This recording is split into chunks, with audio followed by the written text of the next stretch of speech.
morning, sunshine, god morgen, or good afternoon, god ettermiddag, or maybe good evening, god kveld. Have you ever wondered why some Norwegian verbs finish with an S? It's a little bit weird because normally they don't, right? Normally you have an E in the end for infinitive, and then you add an R, and then you have your present tense. And then if you've already learned how to make past tense, well, there are different endings you can have, but it's never S. So what is that S about? I wish I could give you one simple answer to that, but it's a little bit more complicated than that. And that's probably why you haven't understood why there's an S, because there's not one answer to it. So we have 3 reasons for that. The S have 2 functions. And in one case, it doesn't have any function at all. There's just an S. That's it. It doesn't mean anything, or at least now it doesn't. It might historically have meant something, but right now there's just an S, and that's how it is. I will come back to this last category in the end. I will start with what we call reciprocal S, because that's the one you will meet in the very beginning when you start learning Norwegian. So it's nice to understand what it means right away. So when people say to you, vi snakkes, vi ses, vi høres, that's what we call reciprocal S. So it's not a verb finishing with S in itself. It's a construction, which means that we take a basic verb, which doesn't have an S. So for instance, here it's å snakke, å høre, å se. To talk, to hear, to see. And these verbs are or can be looked upon as communication verbs. So it's something you do when communicating with other people. I can add a bunch of others here. I can say vi tekstes, vi ringes, vi prates, vi skrives. And this S here that I'm adding to another verb, the function of that little small letter there is each other. So instead of saying the word each other or a preposition plus each other, I'm skipping all that and I'm just adding an S to the verb, and then I'm good to go. So, for instance, when I say vi snakkes, what I'm actually saying is vi snakker med hverandre. We talk, literally, with each other. And when I say vi høres, the full sentence would be vi hører fra hverandre. We hear from each other. Vi ses. Vi ser hverandre. We see each other. Vi ringes. Vi ringer hverandre. Or vi ringer til hverandre. We call each other. So when we use this, either to say that we will get in touch, right? Whichever way that will be, by calling or just, meet randomly in the street. I forgot that one. Vi møtes. Vi møtes. We meet each other. Right? So different ways of communication, different ways of communicating. And so it can either be for the future, we'll talk to each other, for instance, or it can also be used to say that this happens regularly. So I could say, vi møtes hver fredag. We meet every Friday. So in general or in the future. So that's the first S, reciprocal S. And what's important to know is that normally when you have this kind of S, reciprocal S, you can only use it in infinitive and present tense. It does not work in the past. There are a few verbs that can be used in the past. I will come back to this a little bit later. Now let's go to the next one, the next S verb. Or no, I'm not going to call it S verb because they're not. The second case where we would add an S to a verb is called S passive. We use this quite often, passive S. If you're a beginner, you might not have met it yet or seen it yet, but you will hear it quite often. So basically the meaning of this passive S is that when you make a sentence and you're saying what is being done towards something or someone, but you don't say who did it. Or you could add it in the end. But thing is, it's a sentence where you put things a little bit in the wrong order. You say it backwards. So for instance, instead of saying, I eat the cake, you would say the cake is being eaten. And then if you want to, you could add by whom. For instance, the cake is being eaten by me. But you don't have to. The most important thing, the only thing you have to say is what is being done towards what or whom. And not necessarily who did it. It's not possible to do it with all verbs because all verbs cannot be done towards something. For instance, when I say I live, so living is not something you can do with something. You live at a place, but you don't live something, right? But to eat is something you can do with something. Okay, you can eat something, right? So it takes what we call an object. Verbs that take an object, like to eat something, to eat an object, or to drink something, to drink an object. Here it is possible to make what we call a passive sentence. And in Norwegian, there are two ways of doing this. You have the S passive, and then you have what we call bli passive. So with the verb bli plus the verb that is being done. I'm not going to go into the details about this right now. I'll make an episode about this later. But just so you know, it's the same thing. It's the same meaning. If you have encountered bli passive, then it means exactly the same when you use S passive. But just like with reciprocal S that I just mentioned, vi snakkes, vi høres, etc. S passive cannot be used in the past, normally. And I will tell you a little bit more about the exceptions later. So normally, you cannot conjugate it in past. It's a construction, which means that you take a normal verb, not a verb that finishes with an S already, but a normal verb, and then you add an S. And you transform it. And conjugate it a little bit differently, but only in infinitive and present tense.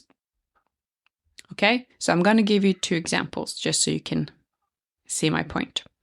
So I'm going to take the verb å spise, to eat, which you find in a dictionary like that. Spise, that's the verb.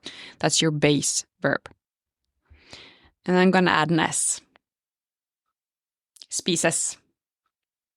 So I could say, kaka spises. The cake is being eaten. And yes, I know you wouldn't say the cake is being eaten in English. You would say the cake is eaten, I guess.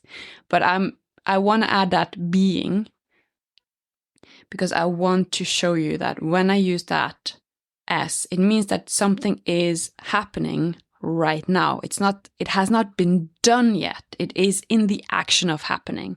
So there is a difference between the cake is being eaten and the cake is already eaten, right? So kaka spises av mig. If I want, I can add by me. Instead of saying jeg spiser kaka, I eat the cake, I could switch it around and I say kaka spises av mig. The cake is being eaten, or it's in the action of being eaten by me. It means the same thing. It's just different ways of seeing it. And sometimes we don't know who did something. We just don't know what was done. And in that case, it's nice to use the S passive form. Or I can use the infinitive version of the S passive. And if I do that, I have to add a helping verb in between the subject and the verb, because I cannot place infinitive directly after the subject. That's not possible. Infinitive needs a helping verb. But it looks exactly the same as the present tense, so it can easily be confused. So first, the active sentence would be Jeg må spise kaka. I have to eat the cake. And making it passive, I'm going to start with the cake. Kaka må spises av meg. Super weird sentence, I know, sorry. I guess I want to eat cake. Anyway, so kaka må spises av meg. The cake must become eaten by me. The cake must become eaten, must get eaten by me. Okay, so that's the only options you have. You cannot say the cake was eaten yesterday, was being eaten yesterday. That doesn't work. If you want to talk about it in the past, then you have to use bli passive. So bli passive is more flexible when it comes to to when you can use it. You can use it also for the past. Okay. So we've talked about reciprocals for communication, right? So it means each other.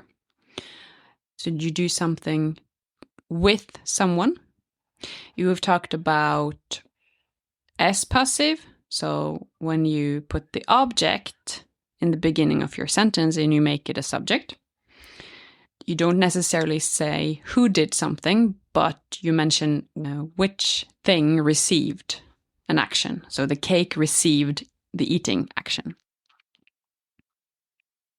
Now the last case, which is what we call S-verb. So S-verbs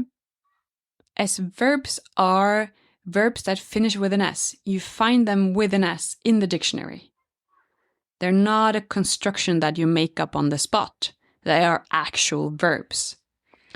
And the reason why I kept this for the end is that some of them actually do have the function of reciprocal S or passive S, but they are also S-verbs, which means that you find them in dictionary and you can also conjugate them in the past, which the two groups that I first mentioned cannot be. Normally they cannot be, but there are some exceptions, and I guess that's because there are verbs that we use a lot. Okay, so first I'm going to mention some that are just S-verbs. There's no reason for them to have an S, they just have an S. At least now we don't know why they have an S, they just have. And you conjugate them with an S, they always finish with an S. In all tenses, they finish with an S. There might be some other changes to them in the past, but they always finish with an S. Okay, so one example is å synes. Å synes means to find something a certain way, to think something is a certain way. For instance, jeg synes at kake smaker godt. I think, or I find, that cake tastes very good. And so past tense would be, so the whole conjugation would be å synes, infinitive, synes, present tense, syntes, preteritum, har syntes, perfectum. So you see, S, they finish with an S in all tenses.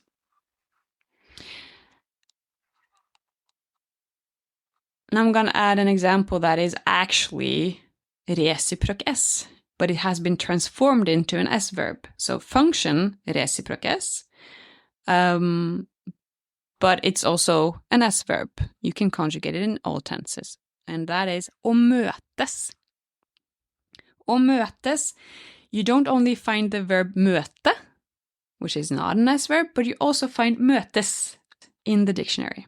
So the full conjugation is å møtes, infinitive, to meet. Møtes, present tense, meet or meet each other.